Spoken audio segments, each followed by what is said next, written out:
Hello everyone, आज आपको हम अपने इस वीडियो में बताएंगे उत्तर प्रदेश लेखपाल भर्ती जो 2015 में हुई थी उसके क्वेश्चन पेपर के बारे में। तो ये उसका क्वेश्चन पेपर है जो 2015 में हुआ था। तो आप इसमें देख सकते हैं कि उस समय जो पेपर हुआ था, अगर आप लोग अच्छे से पढ़ रहे हैं तो इजी आपको लगेगा, लेकिन अब उस तरह के पेपर आने की संभावना इतना इजी नहीं है। उस समय क्या था, 25-25 क्वेश्चन थे आपके, 25 क्वेश्चन मैथ से, 25 क्वेश्चन जीएस से, 25 क्वेश्चन ग्रामीण विकास से, 25 क्वेश्चन हिंदी से। लेकिन अब की बार देखिए, अभी तो पैटर्न पता नहीं चला है। पैटर्न है क्या, इसी में यही पेपर लगभग इसी तरह का आएगा, जीएस, मैथ और उसके साथ साथ आपका ग्रामीण विकास और हिंदी रहेगा।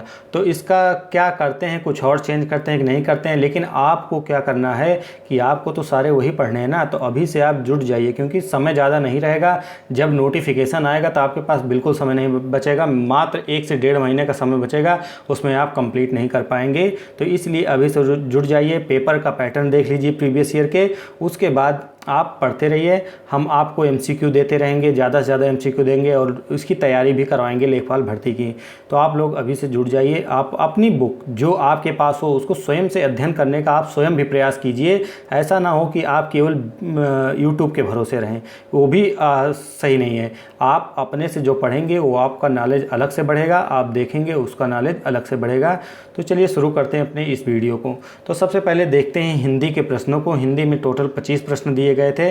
तो पहला प्रश्न इसमें था हिंदी में कि वह अगले वर्ष आएगा, इस वाक्य में कौन सा कारक है।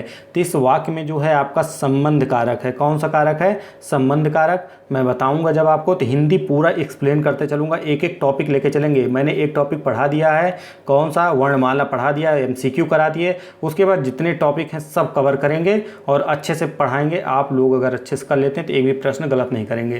तो इसमें कौन सा कारक है? संबंध कारक है। अगला है उदय शब्द का विलोम। उदय शब्द के विलोम शब्द को छांटिए। तो उदय का क्या होता है? अस्त विलोम होगा। अगला प्रश्न है निम्नलिखित में से किस वाक्य में भविष्य काल है। किस वाक्य में भविष्य काल है? तो आप जब प्रश्न को पढ़ेंगे, इसमें था है, इसमें पेड़ काट लिया, मैं आपका आभारी हूँ, तो इसमें नहीं है, मैं आपकी प्रतीक्षा करूँगा, इसमें क्या है? भविष्य काल है। अगला वह लोकोक्तियाँ और मुहावरों के संबंध में है। तो पहला है ऊँट के मुंह में जीरा। मतलब ऊँट के मुंह में जीरा देने का मतलब है बहुत अधिक खाने वालों को बहुत कम देना। अगला है जूते चाटना। जूते चाटना का क्या होगा मुहावरा? खुशामद करना। खुशामद करना, बड़ाई करना, यही होगा खुशामद करना, चापलूसी करना, यही होता है। अगला प्रश्न है वाक्य में आए रिक्त स्थानों की पूर्ति कीजिए। तो कौन सा प्रश्न है? माता जी को आशीर्वाद, माता जी को आप दे नहीं सकते, शुभाकांक्षा दे नहीं सकते, स्नेह दे नहीं सकते, माता जी को प्रणाम। तो ऑप्शन सी आपका इसमें सही होगा।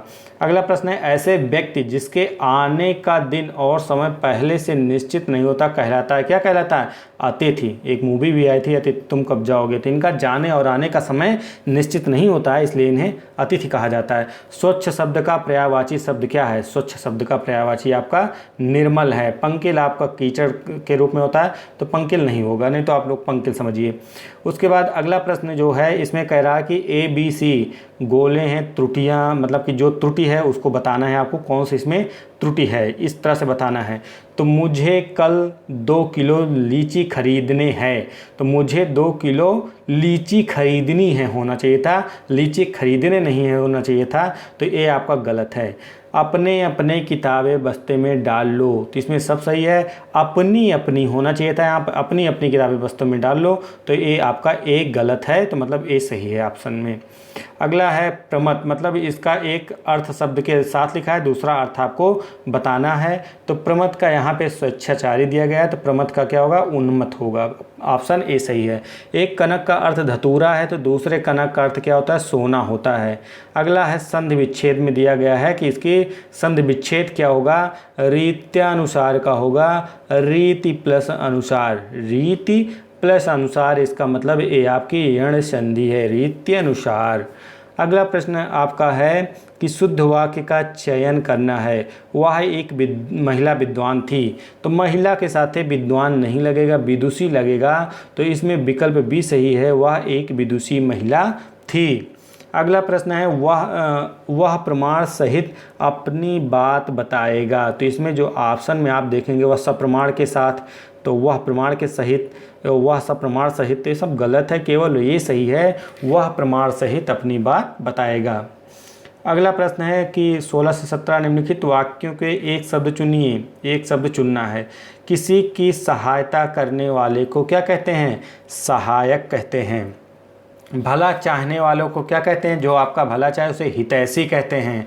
आँखियाँ हरि दर्शन की भूखी, कैसे रहे रूप रस रांची, ए बतियाँ सुन रूखी। उपरोक्त पंक्ति में कौन सा अलंकार है, श्रृंगार है? तो उपरोक्त पंक्ति में जो है वो वियोग श्रृंगार है, क्योंकि जो है इसमें विरह की बात कही गई है, इसलिए वियोग श्रृंगार है।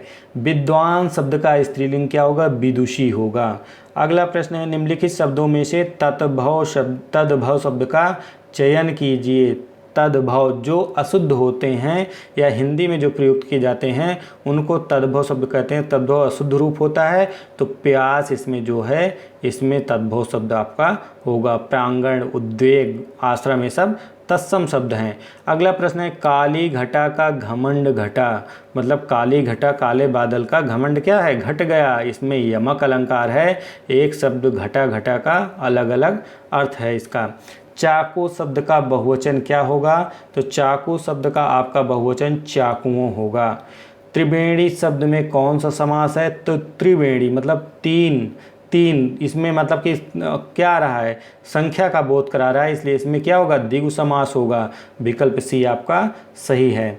अगला प्रश्न है निम्नलिखित विकल्पों में से तत्सम शब्द का चयन कीजिए। तत्सम शब्द इसमें बताना है।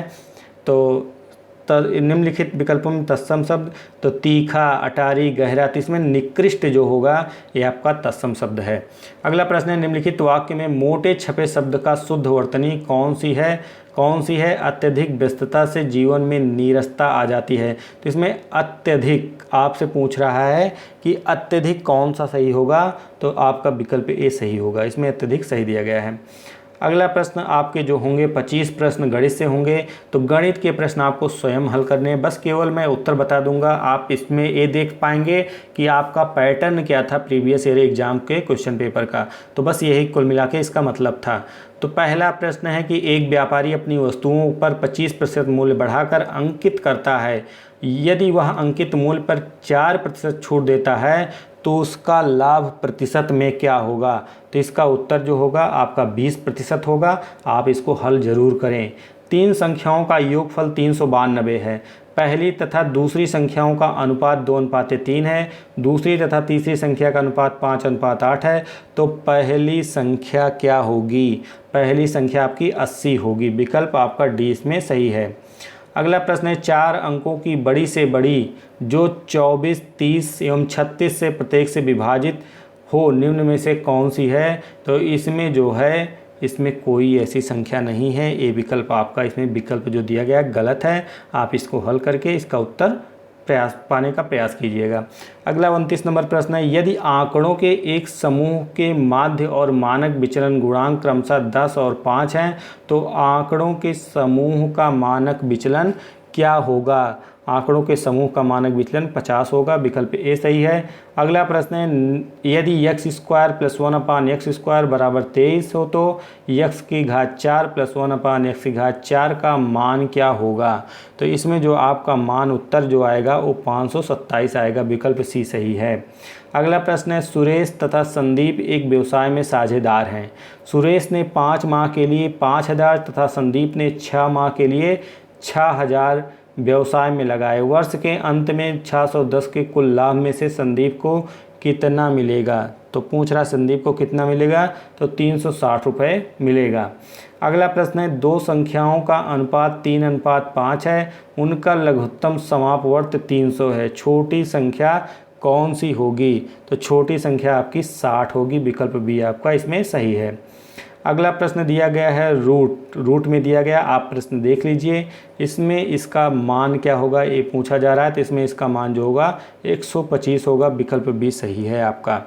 अगला प्रश्न है 34 number n, n+1, n+2 ... n+5 का औसत क्या होगा? तो इसका n+5/2 होगा। विकल्प डी इसमें सही होगा।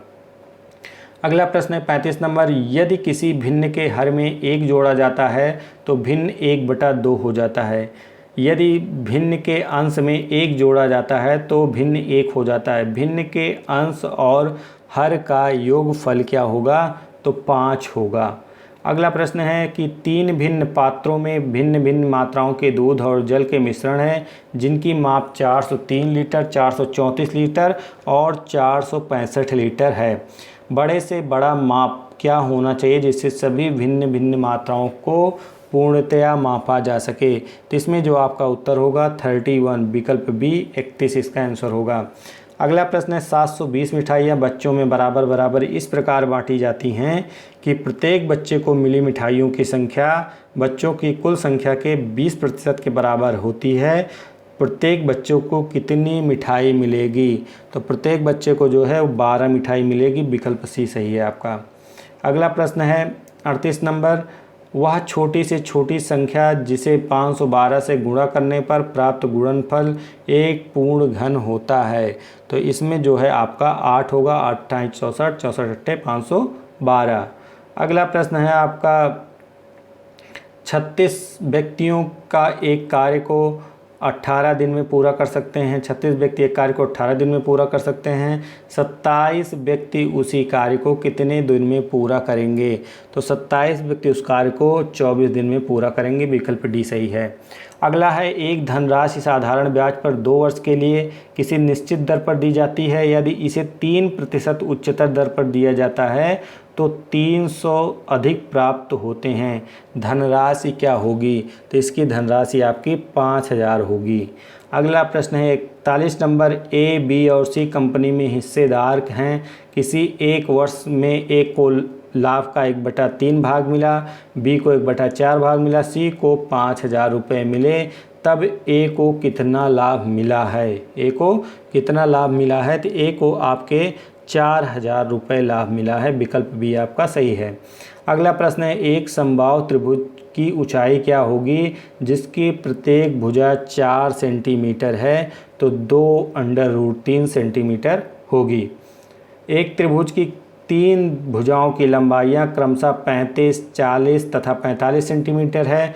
त्रिभुज का क्षेत्रफल क्या होगा, त्रिभुज का क्षेत्रफल 670.82 सेंटीमीटर स्क्वायर होगा। तो आप देख सकते हैं किस प्रकार के मैथ के प्रश्नों का एक दिया गया है, कैसे कहाँ से पूछे गए हैं। अगला है रघु ने 1200 किलोमीटर यात्रा हवाई जहाज़ से तय की जो उसकी कुल यात्रा का 2/5 भाग थी। उसने कुल यात्रा का 1/3 भाग कार द्वारा तथा शेष यात्रा रेलगाड़ी द्वारा तय की। रेलगाड़ी द्वारा तय की गई दूरी क्या है, तो रेलगाड़ी द्वारा जो तय की गई दूरी है 800 किलोमीटर है। अगला है एक शोधकर्ता द्वारा एकत्रित निम्नलिखित प्रतिशत आंकड़े 5, 12, 6, 8, 5, 6, 7, 5, 12, 4, 1 है कि माध्यिका क्या होगी, इसकी माध्यिका जो है वो 6 होगी। अगला प्रश्न है यदि एक त्रिभुज की भुजाओं का अनुपात 3:4:5 है और उसका क्षेत्रफल 216 वर्ग सेंटीमीटर है तो त्रिभुज का परिमाप क्या होगा, 72 सेंटीमीटर त्रिभुज का परिमाप होगा। दो संख्याओं का लघुत्तम समापवर्त 520 है, उनका महत्तम समापवर्त 4 है। यदि इनमें से एक संख्या 52 है तो दूसरी संख्या क्या होगी, दूसरी संख्या आपकी 40 होगी, विकल्प ए सही है। अगला प्रश्न है आंकड़ों के समूह का सबसे अधिक बारंबार आने वाला मान कहलाता है, बहुलक कहलाता है, विकल्प ए आपका इसमें सही है। अगला प्रश्न है यदि किसी कक्षा में 15 विद्यार्थियों की औसत आयु 15 वर्ष है, इनमें से 5 विद्यार्थियों की औसत आयु 14 वर्ष तथा अन्य 9 विद्यार्थियों की आयु 16 वर्ष है। 15वें विद्यार्थी की आयु क्या होगी, तो 15वें विद्यार्थी की आयु 11 वर्ष होगी, विकल्प बी सही है। अगला प्रश्न है एक समचतुर्भुज का क्षेत्रफल 500 सेंटीमीटर स्क्वायर है, इसका एक विकर्ण की लंबाई 25 सेंटीमीटर है, तब दूसरे विकर्ण की लंबाई क्या होगी, दूसरे विकर्ण की लंबाई पूछ रहा है, दूसरे विकर्ण की लंबाई आपकी 40 सेंटीमीटर होगी।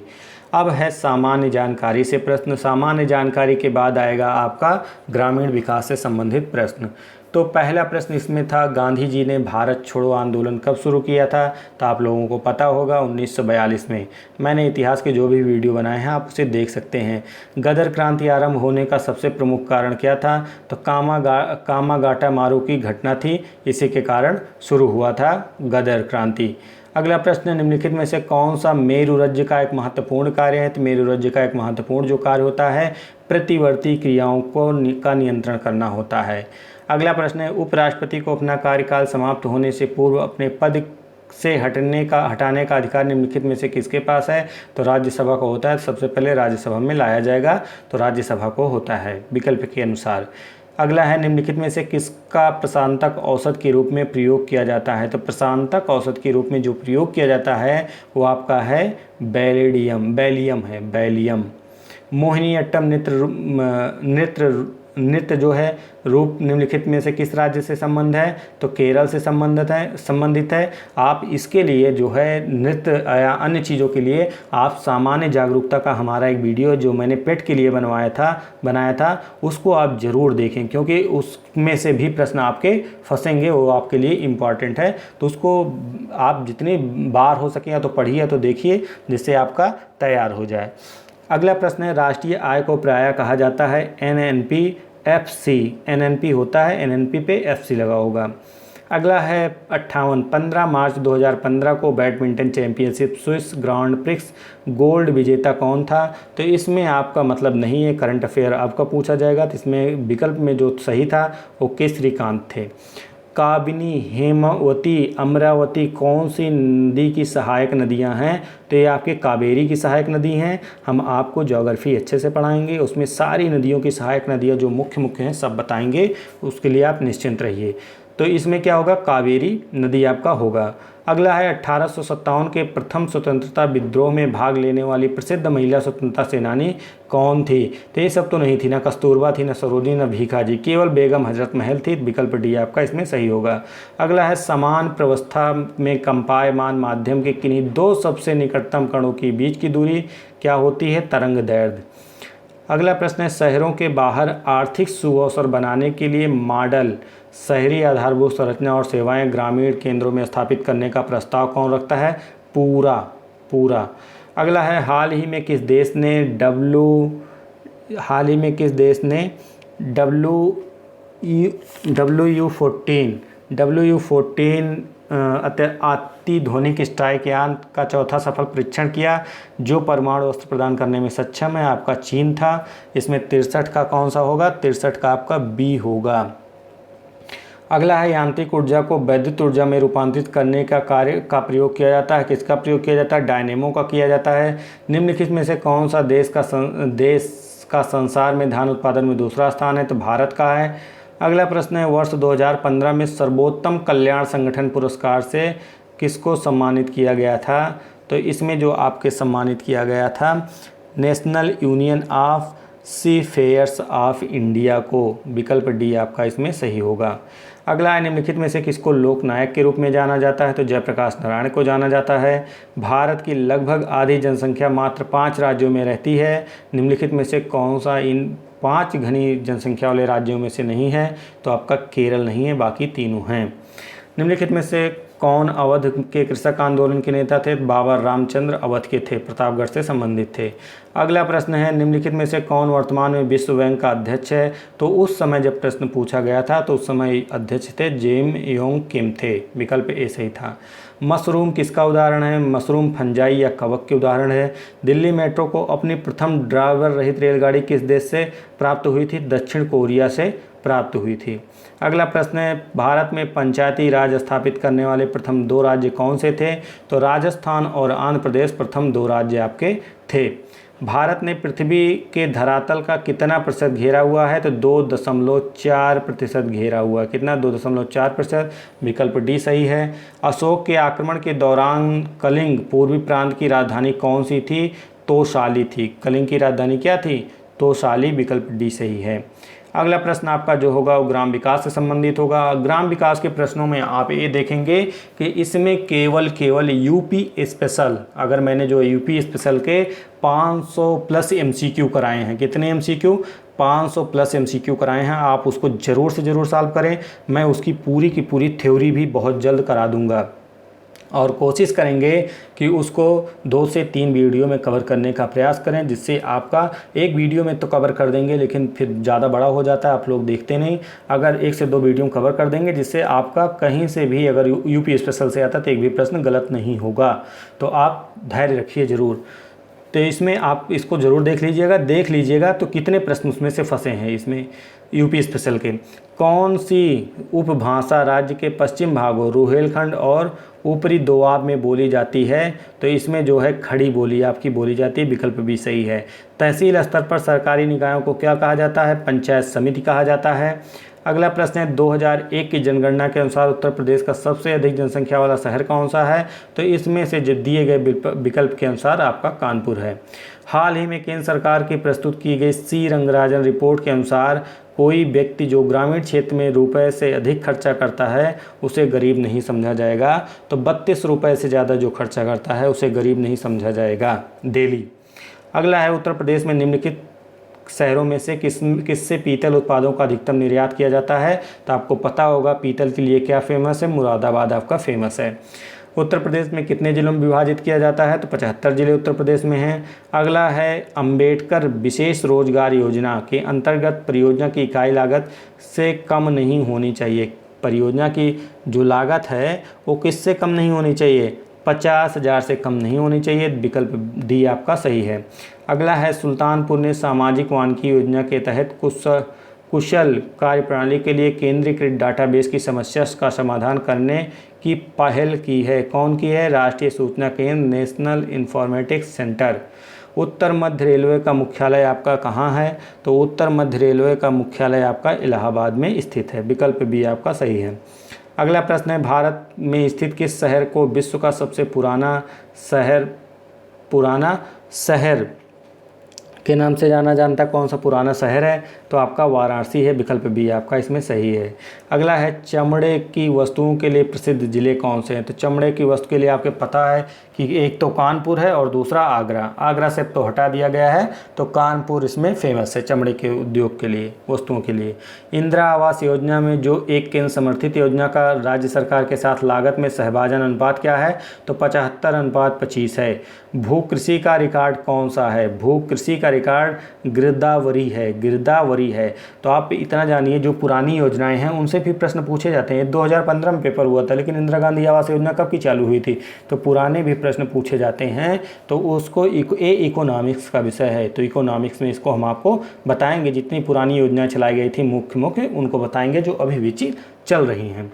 अगला प्रश्न है एक बिस्वा का 1 बीघा से क्या अनुपात होता है? एक बिस्वा का 1 बिस्सा से अनुपात जो होता है 1/20वां होता है। कौन सा? 1/20वां होता है, मतलब कि 1 बीघे में 20 बिस्वा होता है, तो उसी के हिसाब से है। 1 एकड़ कितने वर्ग गज के बराबर होता है? 4340 वर्ग गज के बराबर होता है। NREGP का पूर्ण नाम क्या होता है? NREGP का जो पूरा नाम है वो है राष्ट्रीय ग्रामीण रोजगार गारंटी कार्यक्रम। राष्ट्रीय ग्रामीण रोजगार गारंटी कार्यक्रम। विकल्प सी आपका सही है। अगला प्रश्न है जिला अस्पतालों के लिए भारतीय लोक स्वास्थ्य मानकों के अनुसार 10 लाख जनसंख्या वाले प्रत्येक जिले में कम से कम कितने बिस्तर होने चाहिए? तो आपके 360 बिस्तर होने चाहिए। अगला है घरेलू व्यक्तिगत और सौर जल हीटर के लिए आर्थिक सहायता योजना के अंतर्गत उत्तर प्रदेश राज्य में क्या प्रोत्साहन दिया जाता है? तो छूट दी जाती है। क्या दी जाती है? छूट। विकल्प डी सही है। अगला प्रश्न है उत्तर प्रदेश की प्रमुख व्यावसायिक फसल क्या है? तो प्रमुख व्यावसायिक फसल आप उत्तर प्रदेश की जानते हैं, गन्ना है।